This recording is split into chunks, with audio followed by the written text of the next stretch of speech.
I'm starting to feel like Star Wars fans might just be some of the most insufferable people on the planet, and here are a few of the reasons why. I just finished watching The Acolyte, and before doing so, I read a bunch of the discourse on the internet, reviews, opinions, went into it thinking it was going to be hot garbage.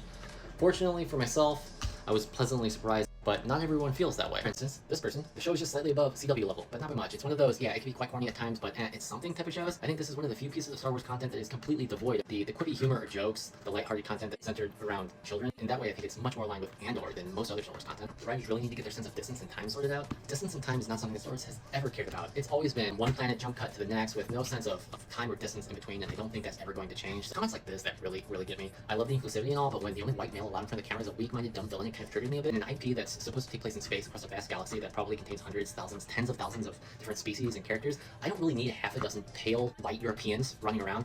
I'm fine with what we got. We don't need any.